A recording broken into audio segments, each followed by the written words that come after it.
December 16th, 1944. 0630 hours. Monschau, Germany. The pencil scratched frantically across the frost-covered page as Hauptmann Klaus Richter of the 12th SS Panzer Division recorded what would become one of the most terrifying entries in Wehrmacht combat logs. The Americans possess a new weapon that defies all tactical doctrine. Our men are being slaughtered in their foxholes by artillery that explodes in the air above them. There is no defense, no cover. Death comes from the sky itself. Through the morning mist, Richter had just witnessed the annihilation of an entire battalion attempting to cross open ground near Höfen. Not by direct hits, those were rare in artillery warfare. Not by conventional time-fused shells that required precise calculations, but by something impossible, shells that somehow knew exactly when to explode, detonating 30 feet above his men's heads, sending lethal fragments downward in a pattern no entrenchment could protect against. In 3 minutes, 702 German soldiers had died. The few survivors who stumbled back were in such psychological shock that they could only repeat one phrase: Die Luft tötet, the air kills. What Hauptmann Richter didn't know was that he had just witnessed the combat debut of America's most closely guarded secret weapon in ground warfare, a device so revolutionary that it would increase artillery effectiveness by 1,000%, save tens of thousands of Allied lives, and fundamentally alter the nature of warfare forever.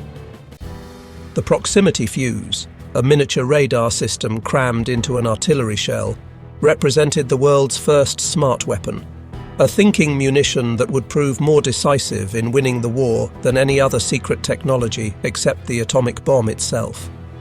The mathematics of its impact would soon become undeniable.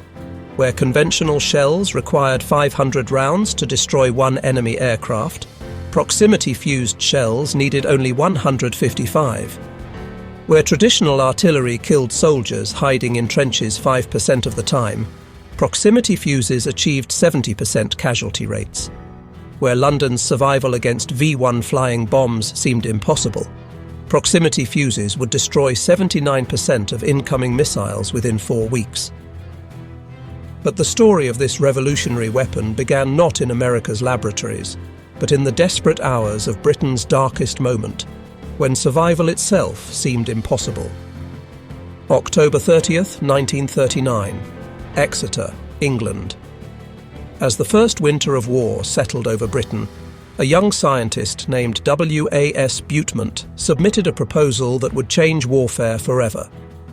Working at the air defence establishment with colleagues Edward Shire and Amherst Thompson, Butemont had conceived something that seemed like science fiction: an artillery shell that could think. The concept emerged from brutal mathematical reality. During the First World War, anti-aircraft gunners had fired an average of 8,500 shells for each enemy aircraft destroyed. By 1939, with planes flying faster and higher, the ratio had worsened. Britain's survival in the coming air war would depend on dramatically improving these odds. Butemont's solution: radio waves that would detect approaching aircraft and detonate shells automatically at the optimal distance. But Butemont faced a problem that seemed insurmountable with 1939 technology. His radio fuse would need to survive being fired from a gun at forces exceeding 20,000 times normal gravity, spin at 30,000 revolutions per minute, operate in temperatures from -50 to +100 degrees Fahrenheit, and still maintain the sensitivity to detect aircraft 70 feet away. British scientists constructed prototypes by June 1940, testing them in unrotated projectiles, essentially rockets, against balloon targets. The tests proved the concept viable, but revealed the crushing technological challenge. No existing electronic components could survive the violence of being fired from a gun. The solution would come from across the Atlantic, delivered in Britain's most desperate hour by one of history's most important scientific missions. September 6th, 1940. Halifax, Nova Scotia. The Canadian Pacific liner Duchess of Richmond arrived carrying cargo more valuable than gold. Sir Henry Tizard, and a black metal deed box containing every major British military secret. The Tizard mission, as history would remember it, represented an unprecedented gamble. A nation fighting for survival, sharing its most closely guarded military technologies with a country not yet at war. The delegation assembled in Washington on September 12th, taking residence at the Wardman Park Hotel. For a week, they revealed Britain's technological treasures: radar systems, jet engine designs, explosive technologies, and chemical weapons research. But on September 19th, in a conference room overlooking Connecticut Avenue, British physicist Dr. John Cockcroft presented something special to a young American physicist who had been summoned specifically for this meeting. Dr. Merle A. Tuve, 39 years old, sat transfixed as Cockcroft explained British proximity fuse research. Tuve, raised in rural South Dakota, had spent his childhood tinkering with radio sets alongside his friend Ernest Lawrence, who would later win the Nobel Prize. Just 1 month earlier, in August 1940, Vannevar Bush had appointed Tuve to lead a new secret section of the National Defense Research Committee, Section T, created specifically to develop proximity fuses. Tuve's appointment hadn't been random. Earlier that summer, he had been listening to radio reports of the London Blitz with his wife Winnie. The broadcaster described children being pulled from rubble, entire neighbourhoods eliminated in minutes, the desperate inadequacy of British air defences. Tuve had turned to his wife with tears in his eyes. "We have to find a way to stop those bombers. Technology has to provide the answer." Now, in that Washington conference room, Cockcroft was handing him exactly that opportunity. But the British concept, while brilliant, remained theoretical. No one had solved the fundamental problem: how to make vacuum tubes and electronic circuits that could survive being shot from a gun. Cockcroft was honest about British limitations. They lacked the industrial capacity and resources to pursue the massive development program required.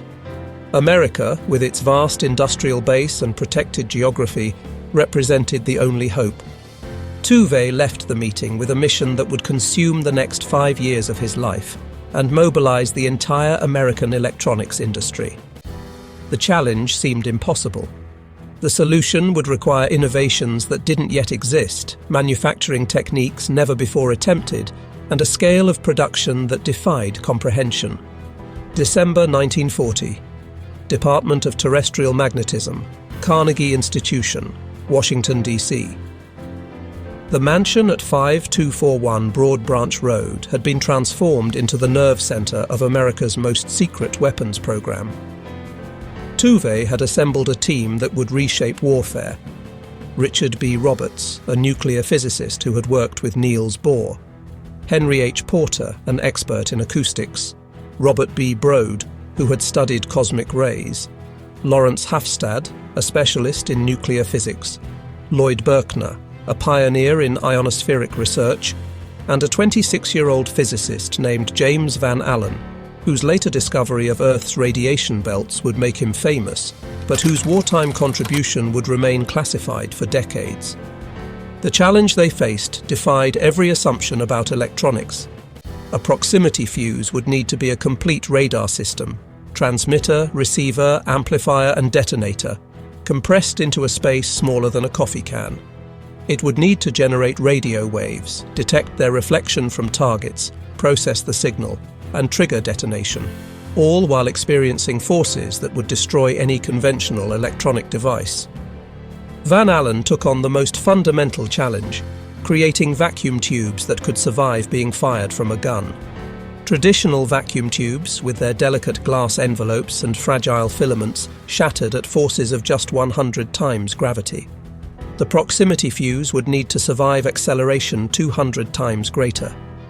For 6 months, Van Allen worked with a Massachusetts hearing aid company, Raytheon, developing miniaturized tubes with revolutionary construction. Instead of hanging filaments from delicate wires, they created rigid structures using techniques borrowed from hearing aid manufacturing. The breakthrough came in January 1942 with Van Allen's mousetrap spring innovation, a mechanical system that protected tube filaments during the massive acceleration of firing then released them for normal operation during flight. The patent for this device would remain classified until 1947, but it represented one of the most important electronic innovations of the war. Lloyd Berkner achieved another crucial breakthrough in December 1940, developing a circuit design that used separate transmitter and receiver functions, significantly advancing beyond the British Autodyne concept. His innovation allowed the fuse to detect targets at greater distances with higher reliability, essential for effective combat performance. By March 1942, the project had outgrown Carnegie's facilities. Johns Hopkins University established the Applied Physics Laboratory in an abandoned Chevrolet dealership at 862 1 Georgia Avenue in Silver Spring, Maryland. The building still smelled of motor oil and rubber when the first scientists arrived, but within weeks it housed the most advanced electronics laboratory in the world. Merle Tuve became APL's first director, establishing a laboratory culture that would define American weapons development for decades. Signs appeared on every wall. "I don't want any damn fool in this laboratory to save money. I only want him to save time." Another read, "Our moral responsibility goes all the way to the final battle use of this unit. Its failure there is our failure." The technical specifications of what they achieved still seem impossible even by today's standards. The proximity fuse operated as a continuous wave radar system transmitting at 180 to 220 MHz, frequencies that in 1940 were considered the cutting edge of radio technology. The projectile's metal shell body served as the transmitting antenna, excited by a small conical antenna in the nose. The entire system employed an Autodyne configuration where a single oscillator tube functioned as both transmitter and receiver, an elegance of design born from brutal space constraints. Inside a space barely 5 inches long and 2 inches in diameter, they packed 4 miniaturized vacuum tubes, 130 electronic components, a wet cell battery, safety mechanisms, and the detonator system. The oscillator tube generated a 70 MHz signal with harmonics at 180 to 220 MHz. When these radio waves bounced off approaching targets, they created interference patterns that varied the oscillator loading, producing beat frequencies in the 200 to 800 Hz range. These signals were amplified through a 2-stage amplifier, filtered for the specific frequencies that indicated an approaching target, then triggered a thyrotron gas-filled tube that initiated detonation. The power source represented another seemingly impossible innovation. Traditional batteries couldn't survive the G-forces or provide sufficient power in such a small space. The solution came from National Carbon Company, which developed a revolutionary reserve battery using liquid electrolyte stored in a glass ampule. The firing shock would shatter the ampule, and centrifugal force from the shell's spin would drive the electrolyte into stacked carbon and zinc plates, activating the battery during flight. This meant the battery had unlimited shelf life before use, but provided full power exactly when needed. Safety systems prevented premature detonation through multiple mechanisms. Centrifugal switches remained open until the shell reached proper spin rate. A 0.5 to 0.7 second arming delay after firing prevented detonation near friendly forces. The sensitivity increased gradually during flight, reaching maximum effectiveness at typical engagement ranges. January 5, 1943, 0800 hours, Southwest Pacific near Guadalcanal. USS Helena's radar detected incoming aircraft, 4 Aichi D-3 A-Val dive bombers, approaching at 12,000 feet. Lieutenant Russell "Red" Cochran, commanding the aft 5-inch battery, had been briefed on the new ammunition just days before. In the magazine below, gunners loaded shells marked with special green bands, the Navy's indication of proximity-fused rounds. "Range 8,000 yards and closing," called the rangefinder operator. Cochran watched the approaching planes through his binoculars. In conventional combat, his guns would need direct hits, nearly impossible against maneuvering aircraft. But these shells were different. They only needed to pass within 70 feet of the target. Commence firing! The first salvo erupted from Helena's guns. The shells traced red arcs across the morning sky, passing near the lead valve without hitting. Nothing happened. They were still too distant. The second salvo followed 15 seconds later. At 5,000 yards from Helena, 11,000 feet altitude, one shell passed approximately 60 feet from the lead bomber. The explosion looked different from anything Cochrane had seen before. Instead of the shell continuing past the plane or exploding on impact, it detonated in mid-air, sending a perfect sphere of fragments outward. The valve's wing sheared off instantly. The engine, peppered with hundreds of steel fragments, burst into flames. The aircraft didn't break apart dramatically. It simply ceased flying, transforming from a controlled dive bomber into a tumbling mass of burning aluminum. "Splash one!" called the spotter. The remaining Vals broke off their attack, but Helena's guns tracked them. 3 more salvos, 12 more proximity-fused shells. A second Val exploded when a shell detonated 40 feet below its fuselage, the upward-directed fragments piercing fuel tanks and killing the pilot instantly. In the radio room, the combat report was already being encoded. Enemy aircraft engaged with special ammunition. 2 confirmed destroyed. Ammunition performance exceeded all expectations. What the report didn't capture was the psychological impact on Helena's crew. Gunner's mate First Class Anthony Pucci later recalled, "We couldn't believe it. For months we'd fired thousands of rounds at Jap planes, maybe hitting one if we were lucky. Now we were knocking them down with just a few shots. It was like God himself was guiding our shells." Samuel Eliot Morrison, the Navy's official historian present in the Pacific, would write, "The smoking fuselages and bright surface bonfires attested the accuracy of anti-aircraft batteries and the efficiency of the super-secret Mark 32 shell fuse. The impact rippled through the Pacific Fleet with stunning speed. On August 12, 1942, even before Helena's combat debut, USS Cleveland had conducted the test that convinced the Navy to stake everything on this new technology. In Chesapeake Bay, the cruiser faced 3 radio-controlled drone aircraft, sophisticated targets that could perform evasive maneuvers. The test was scheduled for 2 days. It lasted less than 2 hours. First drone, destroyed with the second burst of proximity-fused shells. Second drone, eliminated on the 4th burst. Third drone, obliterated on the 1st burst.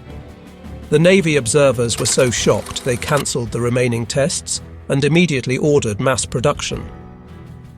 Admiral William Spike Blandy, watching from Cleveland's bridge, turned to his aide. "This changes everything. Every ship in the Pacific needs these rounds immediately." By spring 1943, proximity fuses were flowing to the Pacific in extraordinary quantities. The first 5,000 rounds went to USS Enterprise, USS Saratoga, and USS Helena under the personal supervision of Commander W.S. Parsons, the same officer who would later arm the atomic bomb aboard Enola Gay. Security was absolute. The shells were stored in special magazines with armed guards. Only gunnery officers were briefed on their capabilities. Crew members were told they were special incendiary rounds to explain their different appearance. The statistics from 1943 revealed the transformation. Although proximity fuses comprised only 25% of anti-aircraft ammunition fired, they accounted for 51% of all Japanese aircraft destroyed by naval gunfire. The rounds per kill ratio dropped from 508 for conventional time-fused shells to just 155 for proximity-fused ammunition, a 3-fold improvement that would only increase as crews gained experience. Gunner's mate Second Class Robert Chen aboard USS Essex documented the change in his diary. March 1943, fired 300 rounds at attacking Bettys, no hits. September 1943, new ammunition arrived with green bands. Fired 80 rounds at attacking Vals, destroyed 3. The guys think we've gotten better at shooting. They don't know it's the shells doing the thinking now. June 19, 1944. 1,000 hours. Philippine Sea, 200 miles west of Guam. Lieutenant James Van Allen stood on the flag bridge of USS Washington, watching the radar screens fill with approaching contacts. The same James Van Allen who had developed the shock-proof vacuum tubes now witnessed his invention's ultimate test. The Japanese had launched their entire carrier aviation strength, 423 aircraft, in a desperate attempt to destroy the American fleet supporting the Marianas invasion. Van Allen had been commissioned in November 1942 and spent 16 months training gunnery officers throughout the Pacific Fleet. He knew every ship was loaded with proximity-fused ammunition. He knew the theoretical effectiveness, but theory and combat were different things. Raid 1, bearing 265, Angels 20-69 aircraft, announced the Combat Information Center. Admiral Mark Mitcher ordered, "Launch all fighters. Gun crews to battle stations." As Hellcat fighters tore into the Japanese formations, those that broke through faced a wall of proximity-fused anti-aircraft fire unlike anything in naval history. Van Allen watched from Washington's bridge as the sky filled with black puffs, each one representing a proximity-fused detonation. Japanese planes began falling like rain. A Zero fighter dove on USS South Dakota, 1,000 yards from Washington. Van Allen watched the South Dakota's 5-inch guns track smoothly, firing measured bursts. The third shell detonated 50 feet from the Zero. The plane didn't explode. It simply came apart, wings separating from fuselage, engine falling free, the pilot's body tumbling through space. "It was systematic slaughter," Van Allen would later write to his wife. "The proximity fuses turned our ships into fortresses." The Japanese pilots were brave. They kept coming even as their squadrons were annihilated. But courage couldn't overcome technology. By day's end, the Japanese had lost 315 carrier aircraft plus 50 land-based planes. American losses, 29 aircraft, mostly from operational accidents. The one-sided nature of the battle effectively ended Japanese carrier aviation. They would never again launch a conventional carrier strike. Their next major tactic would be born from desperation: kamikaze. Aboard USS Bunker Hill, aviation radio man Charles Calhoun recorded, "We could see them falling everywhere, in flames, in pieces, intact but dead." The gunners were laughing and crying at the same time. After 2 years of taking it from Japanese air attacks, we were finally giving it back. The proximity fuses made our guns godlike. October 25, 1944, 0740 hours, Leyte Gulf, Philippines. Lieutenant Commander Robert Roberts watched in horror from USS White Plains as a Zero fighter, already burning from anti-aircraft hits, deliberately crashed into USS St. Louis flight deck. The explosion detonated torpedo warheads in the hangar deck. Within minutes, St. Louis rolled over and sank, the first major warship lost to kamikaze attack. The Japanese had discovered the only way to counter proximity fuses: eliminate the need to survive the attack. A plane destroyed 50 feet from its target by a proximity fuse had failed its mission. A kamikaze destroyed 50 feet from its target would still crash into the ship through momentum. The divine wind had begun. Statistical analysis revealed the tactical revolution. Conventional Japanese attacks now achieved only 2% success rates, 23 hits from 1,092 attempts between October 1944 and January 1945. Kamikaze attacks achieved 34% success, 121 hits from 352 attempts. The proximity fuse had made conventional attacks suicidal, so the Japanese embraced suicide as a tactic. But even against kamikaze attacks, proximity fuses proved invaluable. During the Philippines campaign, anti-aircraft guns claimed 231 kills or deflections from 364 kamikaze attacks, a 64% success rate. Proximity fuses accounted for 44% of all 5-inch gun kills. Without them, American casualties would have doubled or tripled. Gunner's mate William Formby aboard USS Nashville described the new reality. The Japs came at us like they didn't care about living anymore, because they didn't. Our proximity fuses would blow them to pieces, but the pieces kept coming. We'd turn a whole plane into confetti, but confetti traveling at 300 miles per hour still hits hard.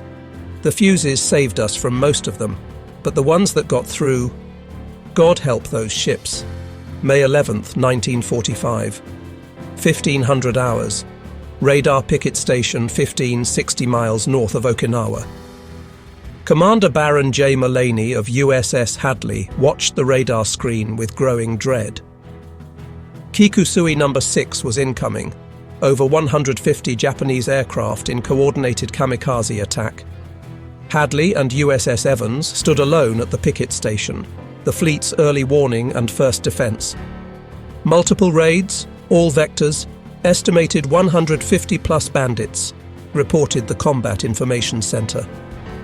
Mullaney had drilled his crew relentlessly. Every man knew his job. The 5-inch magazines were loaded entirely with proximity-fused shells. The gun crews had practiced until they could maintain 15 rounds per minute per gun, the maximum sustainable rate. At 15:20, the first wave attacked, 12 aircraft from the north. Hadley's guns opened fire at 12,000 yards. The proximity fuses began their deadly work. First plane destroyed at 8,000 yards. Second at 6,000. Third at 4,000. The fourth kamikaze, already burning, crashed 50 yards off the starboard beam, showering the ship with debris, but causing no serious damage. But this was just the beginning. For the next 95 minutes, Hadley fought for survival against continuous waves of attackers. The gun barrels glowed red-hot. Ammunition handlers collapsed from exhaustion and were replaced. The proximity fuses never stopped working. Gunner's mate Second Class Robert Eberly, manning gun mount 52, later testified, "They came from everywhere, high, low, all directions. The proximity fuses were beautiful. We'd fire, and 3 seconds later there'd be an explosion and burning pieces falling. Fire again, another explosion. It was like a rhythm. Boom, boom, boom, wait 3 seconds, explosion. Boom, boom, boom, explosion." At 16:15, Hadley's luck ran out. 3 kamikazes, all heavily damaged by proximity fuse explosions but still flying, crashed into the ship in quick succession. A bomb from a 4th aircraft exploded in the after-engine room. Hadley was devastated. 30 killed, 68 wounded, engineering spaces flooded, fires raging. But the ship survived, and the gun crews kept fighting. Even as damage control parties fought fires and flooding, the forward guns continued engaging attacking aircraft. When the action ended at 16:55, Hadley had shot down 23 aircraft, an all-time record for a destroyer in a single engagement. Commander Mullaney's after-action report stated, "The proximity fuse was indispensable to our survival. Without it, we would have been overwhelmed in the first 20 minutes. Even damaged and burning, the fuses allowed us to continue defending ourselves when conventional ammunition would have been useless against such numbers." The Okinawa campaign's final statistics were sobering. 1,900 Japanese aircraft in kamikaze attacks, 368 US ships damaged, 34 sunk, 4,907 sailors killed, 4,824 wounded.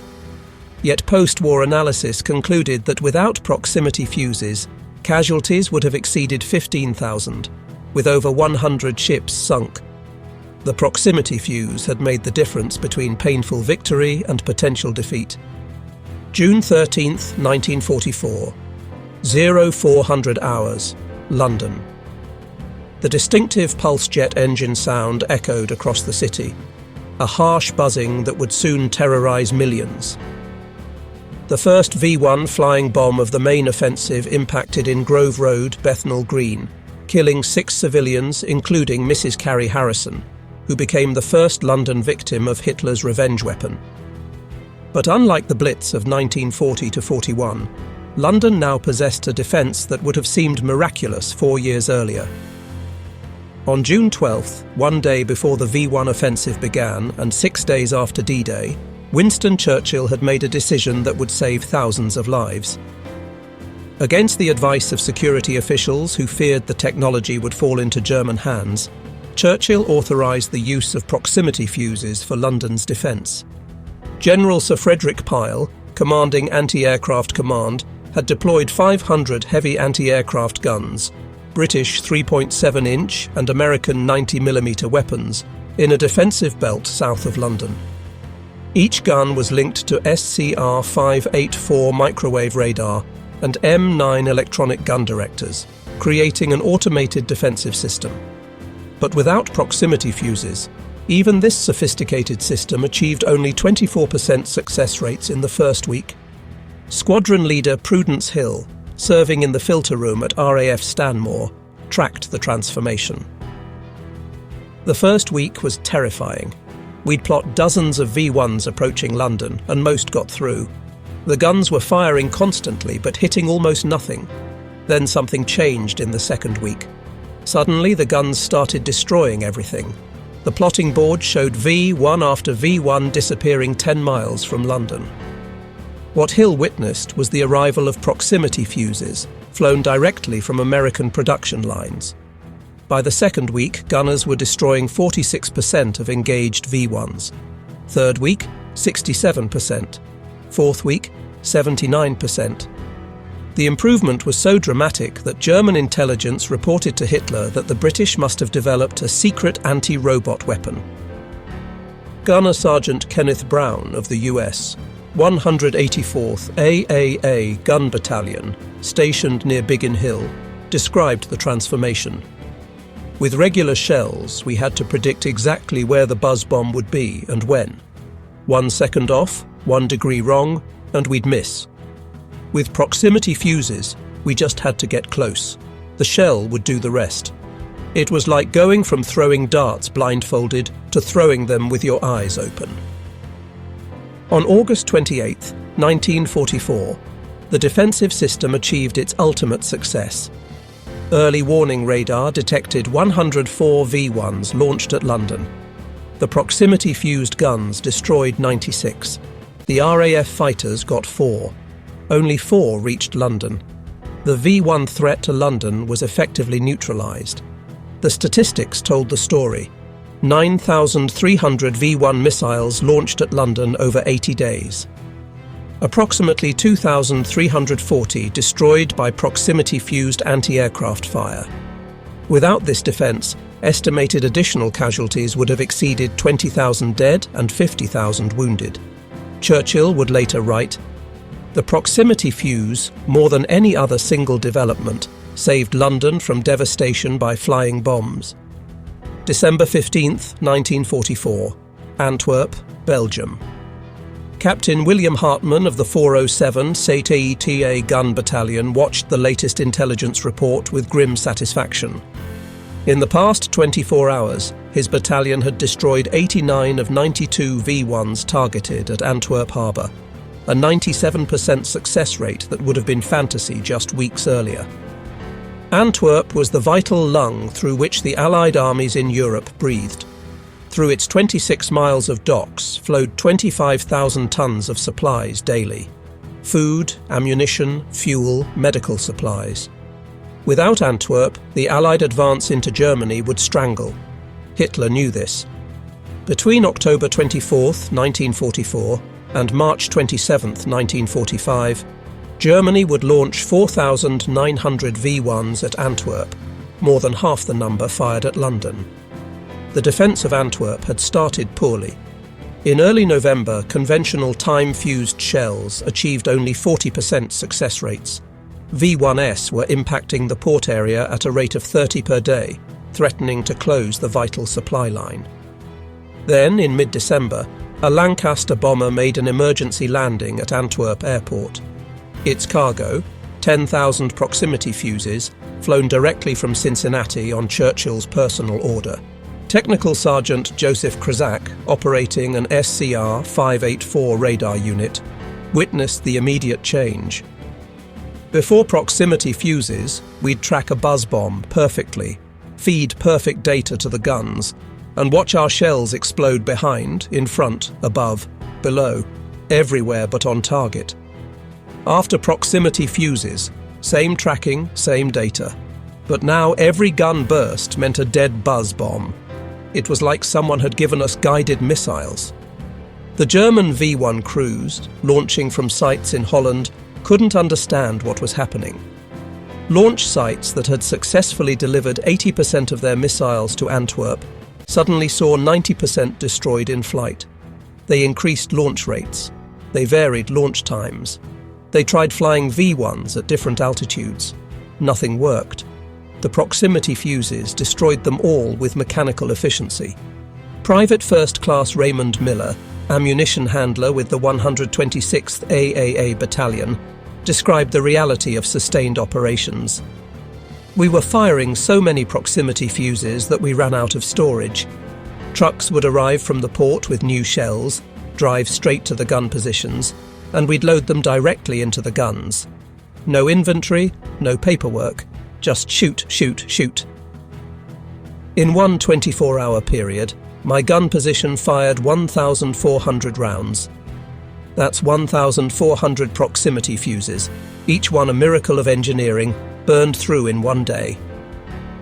By February 1945, the defense had become so effective that German V1 crews began suffering morale collapse.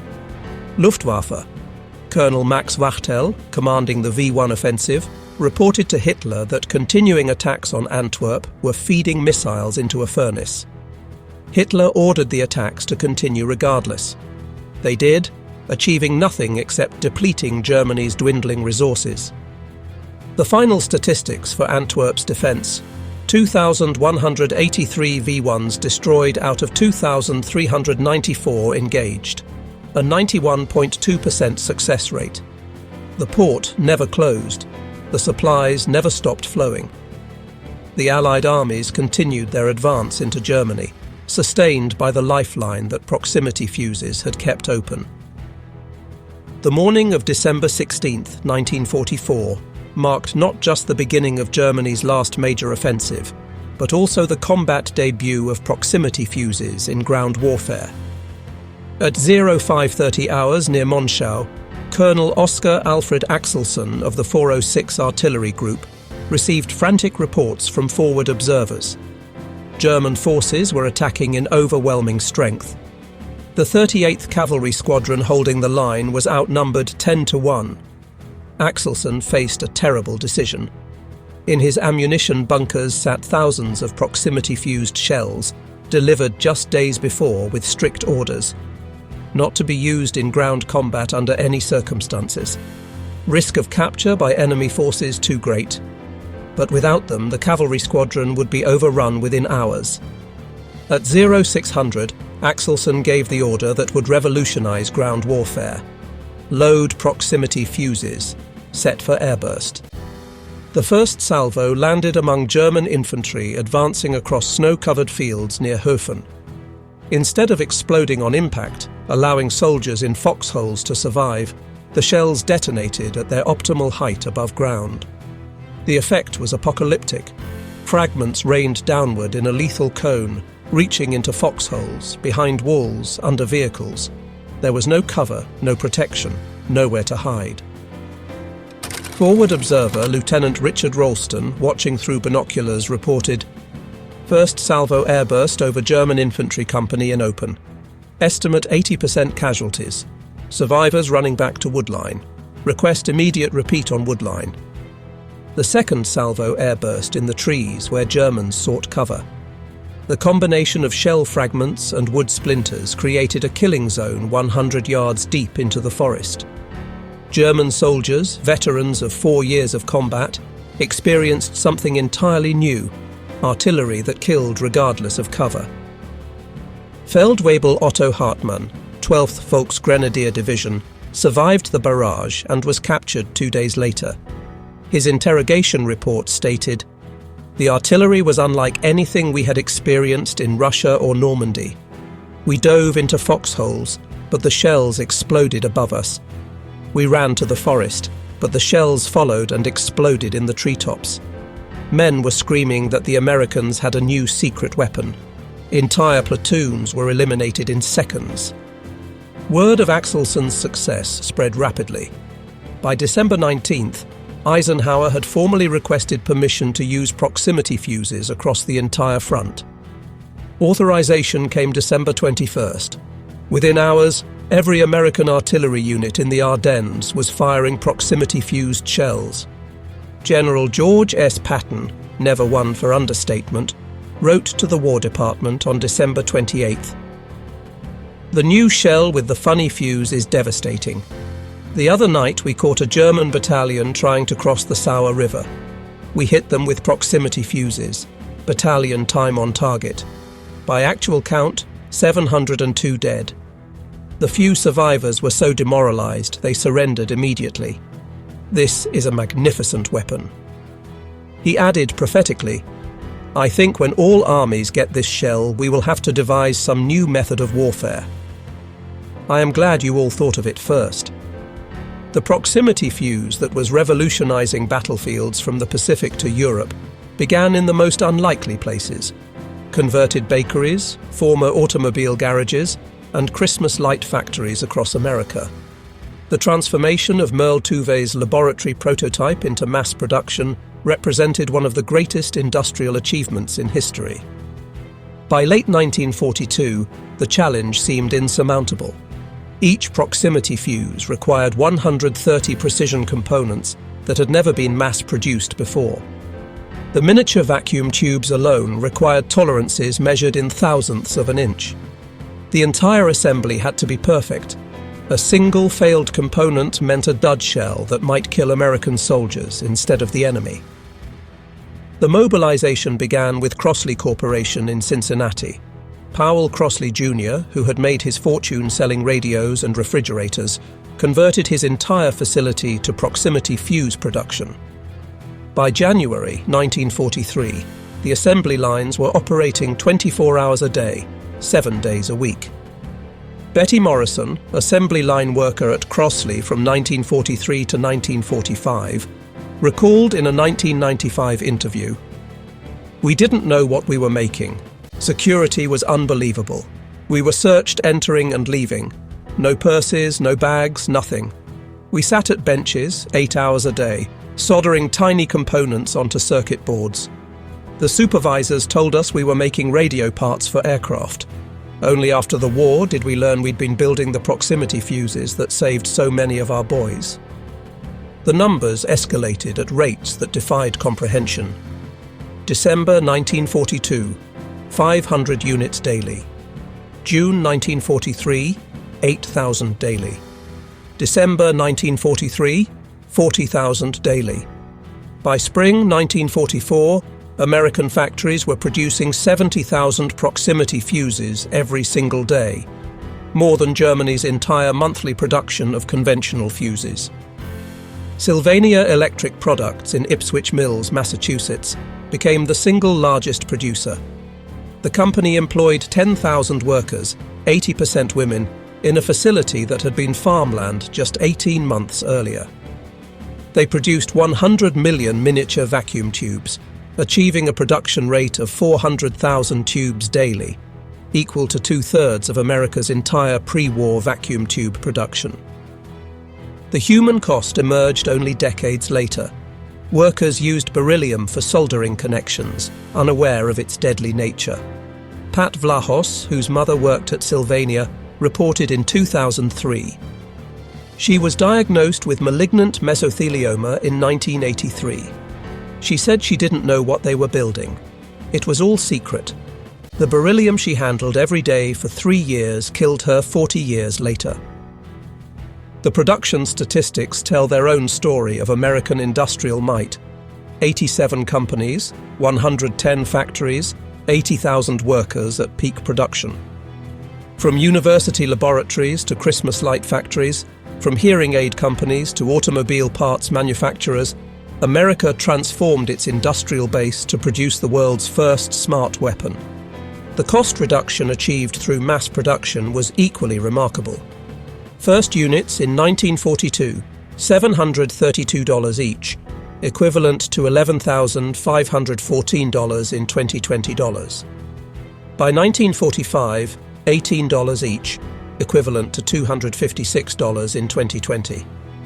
A 97.5% cost reduction while maintaining 80% operational reliability, a manufacturing miracle that only American industry could achieve. The proximity fuse program's security rivaled that of the Manhattan Project, and for good reason. If Germany or Japan had captured and reproduced the technology, the Allied advantage would have vanished overnight.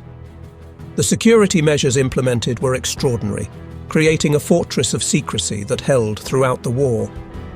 Captain S.R. Shoemaker of the Naval Bureau of Ordnance invented the deliberately misleading name variable time fuse, specifically to cloak the significance of the device.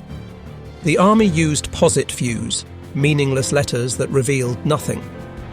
Workers in factories were told they were making radio components or electronic parts for aircraft. Even the abbreviation VT was classified. Gun crews were told it stood for variable time when asked. At Johns Hopkins Applied Physics Laboratory, security bordered on paranoia. Every employee underwent FBI background checks.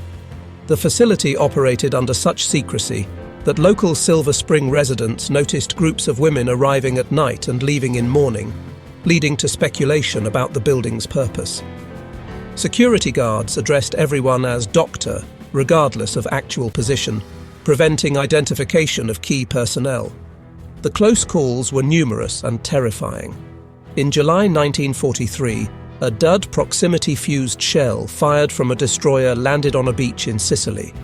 Headquarters immediately dispatched a special recovery team by air to retrieve it before German forces could find it. They succeeded, but the incident led to new regulations restricting proximity fuse use over land until the Battle of the Bulge. In December 1944, the ultimate security nightmare occurred. During the German offensive in the Ardennes, Wehrmacht forces overran an American ammunition dump containing 20,000 proximity fuses. If German scientists had recognized what they captured, they could have potentially developed countermeasures or copied the technology. Incredibly, German engineers examined the captured fuses and concluded they were impossible. A post-war interrogation of Dr. Hans Gertien, leading German fuse expert, revealed their thinking. We examined American fuses captured in the Ardennes. We concluded they could not function as claimed. No vacuum tube could survive the acceleration forces. The Americans were attempting to deceive us with propaganda about superweapons. The Germans had the proximity fuse in their hands and didn't believe it could work. Testimony to how far ahead American technology had leaped. Both Germany and Japan pursued proximity fuse development throughout the war, but neither achieved operational deployment, a failure that would prove decisive in their defeats. Germany's efforts were extensive but fragmented. The Luftwaffe pursued acoustic fuses triggered by aircraft engine noise. Rheinmetall-Borsig developed electrostatic field fuses. The Wehrmacht tested photoelectric fuses. Kriegsmarine experimented with magnetic influence fuses. Between 1940 and 1945, German research institutions pursued 30 to 50 different proximity fuse designs.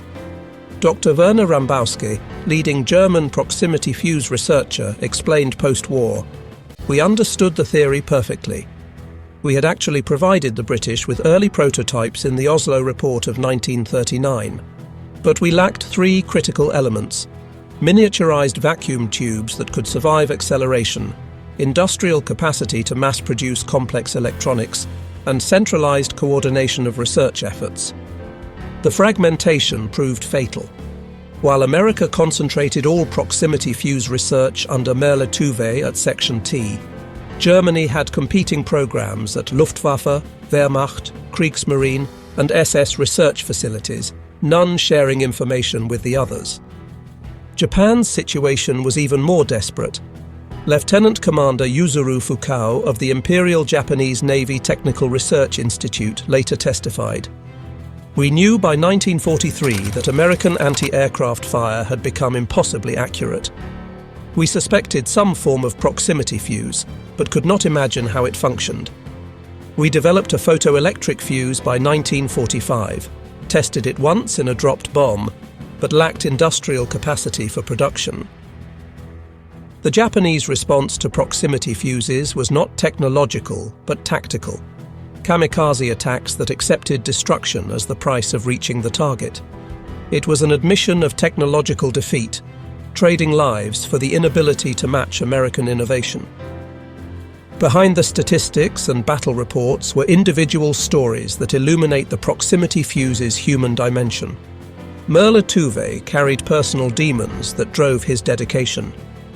His father had died in the 1918 influenza pandemic when Merle was 17, forcing the family into poverty. His mother took in washing to pay for his education. The laboratory walls displaying "Save time, not money" reflected his understanding that in war, delay meant death.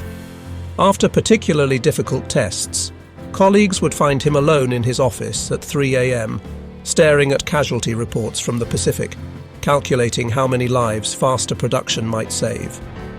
James Van Allen's transformation from physicist to naval officer proved equally profound. After developing the shockproof vacuum tubes, he insisted on combat duty to witness his inventions in action. Aboard USS Washington during the Philippine Sea Battle, he watched his tubes protecting the sailors he served alongside. "It was the most satisfying moment of my scientific career," he later wrote, "seeing theoretical physics save actual lives." Betty Thompson, assembly worker at Crosley Corporation, discovered only at a 1985 reunion what she had built during the war.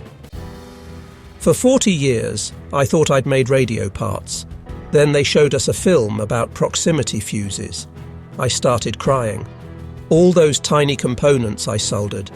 They were saving our boys from kamikaze attacks. We had no idea we were building miracles."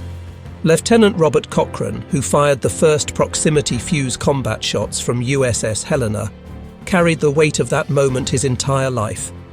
In a 1975 interview, he reflected, "I knew we were firing something special. The security briefing made that clear. But when I saw that Japanese plane just come apart in mid-air without being hit directly, I realized we had something that would change everything. It was like being present at the invention of gunpowder." Technical Sergeant Marie Collins, one of the few women permitted inside the Applied Physics Laboratory, worked on quality control testing. "We would test fuses by firing them from air guns, checking if they armed properly. One day, a fuse activated prematurely, nearly killing 3 technicians. We realized then that we weren't just building electronics, we were building weapons that had to be perfect, or Americans would die." The German perspective proved equally telling. Hauptmann Klaus Richter, who witnessed the first ground combat use of proximity fuses at Monschau, survived the war as a prisoner. In 1965, teaching at the reformed German General Staff College, he would tell his students, "The Americans possessed a weapon that made traditional defensive tactics obsolete overnight. In minutes, centuries of military doctrine became worthless. That is the power of technological superiority." The proximity fuse's impact can be measured in stark mathematics that reveal its decisive contribution to Allied victory. Naval warfare statistics tell the clearest story. Pre-proximity fuse, 1942. 500 to 2,000 rounds per aircraft destroyed, depending on conditions. With proximity fuses, 1943 to 1945. 155 rounds per aircraft destroyed. Improvement factor, 600 to 1,200%. During the entire Pacific War, proximity fuses destroyed an estimated 4,000 Japanese aircraft. Post-war analysis concluded that without proximity fuses, only 650 of these would have been destroyed by conventional ammunition. The 3,350 additional aircraft destroyed by proximity fuses would have killed an estimated 8,000 American sailors and sunk 40 to 50 additional ships. The V1 defensive campaign provides equally dramatic numbers. London, 2,340 V1s destroyed by proximity fuses. Without them, based on Week 1 success rates, only 560 would have been destroyed. The additional 1,780 V1s would have killed an estimated 9,000 civilians and wounded 25,000. Antwerp's defence was even more remarkable. 2,183 V1s destroyed from 2,394 engaged. 91.2% success rate. Without proximity fuses, achieving only the 40% rate of conventional shells, 1,400 additional V1s would have impacted the port area, likely closing Antwerp and strangling Allied operations in northwest Europe. Ground combat statistics from the Battle of the Bulge: 200,000 proximity-fused shells fired in 2 weeks. Estimated German casualties from proximity fuses: 10,000 to 15,000. Traditional artillery would have achieved perhaps 2,000 casualties with the same ammunition expenditure. The psychological impact, entire units surrendering rather than face airburst bombardment, cannot be quantified but clearly contributed to the German offensive's failure. Production statistics reveal American industrial supremacy. 22,073,481 proximity fuses manufactured, 87 companies involved, 110 factories operating, 80,000 workers at peak production, $1 billion investment, equivalent to $15 billion today. The cost per kill analysis proves remarkable efficiency. Average cost of proximity fuse by 1945, $18. Average conventional rounds required per aircraft kill, 500 at $2 each equals $1,000. Proximity fuse rounds per kill, 155 at $18 each equals $2,790. While proximity fuses cost more per kill, they achieved that kill with 69% fewer rounds, reducing gun barrel wear, crew fatigue, and logistical burden while dramatically increasing defensive success rates. The proximity fuse's importance was recognized at the highest levels of Allied leadership, with testimonials that place it among the war's most decisive technologies. Vannevar Bush, director of the Office of Scientific Research and Development, provided the most comprehensive assessment. The proximity fuse created a 7-fold increase in the effectiveness of 5-inch anti-aircraft artillery in the Pacific, formed an important part of the radar-controlled anti-aircraft batteries that finally neutralized the German V1 attacks on London, and fundamentally changed the tactics of land warfare beginning at the Battle of the Bulge. No other development, save radar and the atomic bomb, had comparable impact on the war's outcome. General Dwight Eisenhower's evaluation carried special weight given his strategic perspective. If the Germans had succeeded in perfecting and using these new weapons 6 months earlier than they did, our invasion of Europe would have proven exceedingly difficult, perhaps impossible. The proximity fuse gave us a decisive advantage at the critical moment. Secretary of the Navy James Forrestal declared to Congress in 1945, "The proximity fuse has helped blaze the trail to Japan. Without the protection this ingenious device has given the surface ships of the fleet, our westward push could not have been so swift, and the cost in men and ships would have been immeasurably greater." Admiral Willis Ching Lee, commander of battleships in the Pacific, was typically direct. The proximity fuse made the kamikaze survivable. Without it, we would have lost half the fleet at Okinawa. General George Patton's assessment combined tactical appreciation with strategic vision. The proximity fuse won the Battle of the Bulge. But more than that, it showed us the future of warfare, weapons that think for themselves. Thank God we got it first. Winston Churchill, writing in his memoirs, provided a statesman's perspective. The proximity fuse saved London from the flying bomb. It was a weapon of defense that proved more valuable than any offensive weapon save the atomic bomb itself. The American genius for mass production of complex devices gave us a shield when we most needed it. Even German leaders in post-war interrogations acknowledged the proximity fuse's impact. Field Marshal Gerd von Rundstedt stated, "The American proximity fuse made our traditional defensive positions untenable. We could no longer rely on entrenchments and fortifications. It was a revolution in artillery that we could neither match nor counter." While the proximity fuse saved countless Allied lives, its production carried hidden costs that emerged only decades later. The beryllium used in manufacturing proved deadly. Workers at Sylvania, Crossley and other facilities handled beryllium-copper alloys daily, unaware of the metal's toxicity. Beryllium disease, with its 20 to 60-year latency period, struck hundreds, perhaps thousands, of workers decades after the war. Margaret Chen, whose mother worked at Sylvania's Ipswich Mills facility, testified before Congress in 2001. "My mother soldered proximity fuse components for 3 years. She was proud of her war work. In 1978, she developed beryllium disease. She died in 1983, drowning in her own lungs. She was a casualty of war, just 40 years delayed." The Department of Energy's former worker medical screening program, initiated in the 1990s, identified hundreds of World War II electronics workers suffering from beryllium-related diseases. Many had already died, never knowing their war work had killed them. Dr. Robert Meyer, who studied beryllium disease among war workers, concluded, "These women, and they were predominantly women, were soldiers in the war effort. They handled dangerous materials without protection because nobody knew the dangers. They saved thousands of lives at the cost of their own, just delayed by decades."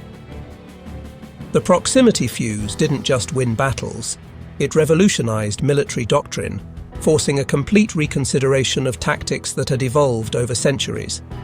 Artillery tactics transformed overnight. For 500 years, since the introduction of gunpowder, artillery had been primarily a direct fire or ground burst weapon. Soldiers protected themselves by digging in. The proximity fuse made entrenchments death traps. Shells exploding at predetermined heights sent fragments downward at angles that reached into any foxhole, trench or bunker without overhead cover. Major General James Gavin, commander of the 82nd Airborne Division, wrote in his post-war analysis, "The proximity fuse made traditional infantry tactics obsolete. We had to completely retrain our soldiers. Dispersion became essential. Overhead cover became mandatory. Movement replaced entrenchment as the key to survival." Naval tactics experienced equal transformation. Before proximity fuses, naval task forces required massive fighter umbrellas for protection against air attack. After proximity fuses, surface ships could operate independently, their anti-aircraft batteries providing reliable defense. This flexibility allowed the island-hopping campaign in the Pacific to accelerate dramatically.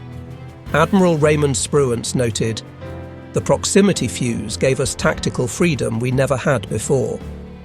We could detach single destroyers for independent operations, knowing they could defend themselves against air attack. This multiplied our effective force by allowing dispersed operations." Air defense doctrine evolved from statistical barrage to precision engagement. Pre-proximity fuse doctrine called for filling the sky with shells, hoping for lucky hits. Post-proximity fuse doctrine emphasized controlled, aimed fire with high kill probability. Gun crews transitioned from volume firers to precision marksmen. The proximity fuse represented the first great example of successful Anglo-American technology transfer, a model that would define Allied cooperation throughout the war and into the Cold War. The British provided the concept and initial research. The Americans provided industrial capacity and resources. The combination proved unbeatable. Neither nation alone could have developed and deployed proximity fuses in time to affect the war's outcome. Sir Henry Tizard, reflecting on the technology transfer, wrote, "We gave the Americans our ideas. They gave us back millions of weapons. It was the best trade Britain ever made. The success established patterns of cooperation that continued post-war. The proximity fuse project became the template for NATO technology sharing, intelligence cooperation, and joint weapons development that characterized the Cold War Western Alliance. The proximity fuse's impact extended far beyond World War II, establishing technologies and techniques that shaped both military and civilian development for decades. The miniaturization techniques developed for proximity fuses directly influenced transistor development and integrated circuit design. James Van Allen applied shock hardening methods learned from proximity fuses to instruments aboard Explorer 1, America's first satellite, which discovered the Van Allen radiation belts. The organizational model, university laboratories partnering with industry under government coordination, became the template for Cold War research. Johns Hopkins Applied Physics Laboratory, created specifically for proximity fuse development, continues as one of America's premier defense research institutions, having contributed to everything from submarine-launched ballistic missiles to space exploration. Quality control procedures developed for proximity fuses, requiring 80% reliability under extreme conditions, established new standards for aerospace and defense industries. The statistical process control methods pioneered by Western Electric for proximity fuse production became standard throughout American industry. The proximity fuse itself evolved into modern smart weapons. Today's radar-guided missiles, laser-guided bombs, and GPS-directed munitions all trace their lineage to the first smart weapon, the proximity fuse. The concept of a thinking weapon, one that could make decisions without human intervention, began with Merle Tuvey's vacuum tubes. In May 1945, American technical intelligence teams racing through defeated Germany made a shocking discovery. In underground facilities and hastily abandoned laboratories, they found extensive German proximity fuse research, far more advanced than anticipated, but still years from deployment.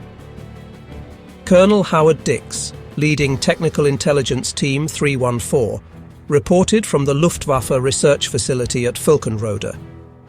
The Germans had proximity fuse programs at every major research institution. They understood the principles perfectly. They had designs that might have worked. What they lacked was our industrial capacity to transform laboratory prototypes into mass production. The evidence was overwhelming. At Peenemünde, where V-2 rockets were developed, researchers had tested acoustic proximity fuses. At Rechlin, the Luftwaffe test center, photoelectric fuses underwent evaluation. The Kriegsmarine facility at Kiel had developed magnetic influence fuses for naval shells. Dr. Albert Speer, Hitler's armaments minister, explained during interrogation, "We knew about proximity fuses from captured American shells in December 1944. Our scientists said they were impossible. No electronics could survive such forces. When we finally believed they were real, it was too late. We lacked the vacuum tube technology, the production facilities, and most importantly, the time." The German failure revealed the proximity fuse's true achievement, not just technical innovation, but the marriage of science and industry, on a scale only America could achieve in 1940s wartime conditions. Japanese attempts to understand proximity fuses proved even more futile. Post-war interrogations revealed complete bewilderment about American anti-aircraft effectiveness. Admiral Soemu Toyoda, Commander-in-Chief of the Combined Fleet, testified, "By 1944, American anti-aircraft fire had become supernatural in its accuracy. Our pilots reported shells that seemed to chase their aircraft, exploding at exactly the right moment. We assumed it was a new type of radar control, never imagining the shells themselves contained radar." Captain Mitsuo Fuchida, who had led the Pearl Harbor attack, survived multiple encounters with proximity-fused anti-aircraft fire. He recalled, "During attacks on American carriers in 1944, I watched experienced pilots simply disintegrate in mid-air, their aircraft shredded by shells that exploded without hitting them. We had no explanation. Some pilots believed the Americans had developed a death ray. The Japanese response, kamikaze tactics, represented technological defeat. Unable to match American innovation, they resorted to turning pilots into guided missiles, accepting certain death to achieve any damage at all. While Germany and Japan failed to develop proximity fuses, the Soviet Union succeeded through espionage. Julius Rosenberg, working at Emerson Radio and Phonograph Corporation, stole a complete proximity fuse in 1944, delivering it to Soviet intelligence. The theft remained unknown until Rosenberg's arrest in 1950. By then, Soviet forces had deployed their own proximity fuses, based entirely on American designs. The Korean War saw Communist forces using proximity-fused anti-aircraft shells against American aircraft. American technology turned against its creators. David Greenglass, Rosenberg's brother-in-law, who testified against him, stated, "Julius was proud of stealing the proximity fuse. He said it was more important than the atomic bomb information because it could be used immediately. He was probably right." Military historians consistently rank the proximity fuse among World War II's three most decisive technologies, alongside radar and atomic weapons. But unlike the atomic bomb, used only twice, proximity fuses saw continuous combat use from January 1943 through August 1945, affecting thousands of engagements. Dr. Arnold Kramer, military historian at Texas A&M University, concluded, "The proximity fuse killed more enemy soldiers, saved more Allied lives, and influenced more battles than any other secret weapon of World War II. It was the war's most effective secret weapon because it was used everywhere, all the time, with devastating effect." The statistics support this assessment. An estimated 25,000 enemy aircraft destroyed or damaged by proximity fuses. Over 5,000 V-1 flying bombs destroyed. Tens of thousands of enemy soldiers killed by proximity-fused artillery. Allied lives saved numbered in the hundreds of thousands. But beyond statistics lay transformation. The proximity fuse changed how wars were fought, introducing the age of smart weapons. It demonstrated that technological superiority could provide decisive military advantage. It proved that democratic nations, mobilizing civilian science and industry, could out-innovate totalitarian regimes. Behind every proximity fuse lay human stories of innovation, sacrifice, and determination. Merle Tuve never recovered from the war's intensity. Colleagues found him in 1946, sitting alone in his empty laboratory at Johns Hopkins, weeping.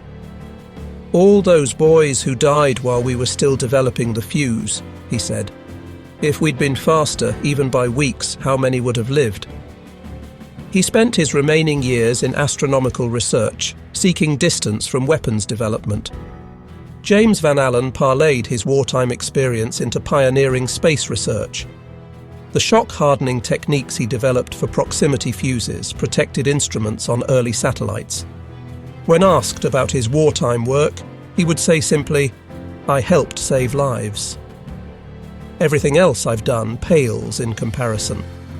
The women who assembled proximity fuses, Betty Morrison at Crossley, Marie Collins at Johns Hopkins, thousands of others whose names are lost, carried their secret service quietly. Most never knew what they built until decades later, if at all.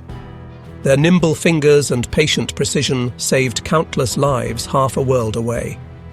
The soldiers and sailors who fired proximity fuses understood their value immediately. Gunner's mate Anthony Pucci of USS Helena spoke for many. "Those green-banded shells were like having God on our side. Every time we loaded one, we knew some American pilot or sailor would live because of it." The proximity fuse program cost approximately $1 billion in 1940s dollars, $15 billion today. It required 87 companies, 110 factories, and 80,000 workers. It consumed resources that could have built thousands of tanks or hundreds of ships. Was it worth it? The answer lies in battles not lost, ships not sunk, cities not destroyed, and most importantly, lives not sacrificed. Every Japanese aircraft destroyed before reaching its target saved American sailors. Every V-1 destroyed before reaching London saved British civilians. Every German soldier killed by airburst artillery couldn't kill Allied soldiers. Admiral Chester Nimitz provided perhaps the best assessment. The proximity fuse was worth 10 divisions of infantry, 100 squadrons of aircraft, an entire fleet of ships. It was force multiplication through technology, the American way of war. History remembers the generals and admirals, the famous battles and dramatic moments. It often forgets the scientists and workers who created the tools of victory. Merle Tuve died in 1982, his name unknown to most Americans despite his decisive contribution to victory. James Van Allen achieved fame for space research, his wartime work overshadowed. Lloyd Berkner, Richard Roberts, Henry Porter. Their names appear only in technical histories. The women who assembled proximity fuses remain almost entirely forgotten. No monuments honor their service, no medals recognize their contribution. Yet their patient precision, working with deadly materials they didn't understand, building weapons they couldn't comprehend, saved more lives than most decorated heroes. Perhaps that anonymity is fitting. The proximity fuse succeeded through collective effort, British scientists sharing secrets, American researchers solving impossible problems, factory workers assembling miracles, soldiers and sailors employing revolutionary weapons. No single hero, but hundreds of thousands contributing to a common cause. 2 weeks after that first devastating use at Monschau, as 1944 turned to 1945, Hauptmann Klaus Richter made his final diary entry. The Battle of the Bulge was failing. German forces were in retreat. American proximity-fused artillery continued its relentless thunder, each airburst illuminating the snow-covered battlefield with deadly efficiency. We face not just American soldiers, but American science. Their shells think, they calculate, they decide when to kill. We are fighting the future itself, and the future is winning. God help Germany, for we have awakened a giant whose weapons are guided by intelligence itself. Richter couldn't know how right he was. The proximity fuse represented more than just superior technology. It embodied the advantage of free societies mobilizing civilian expertise for military purposes.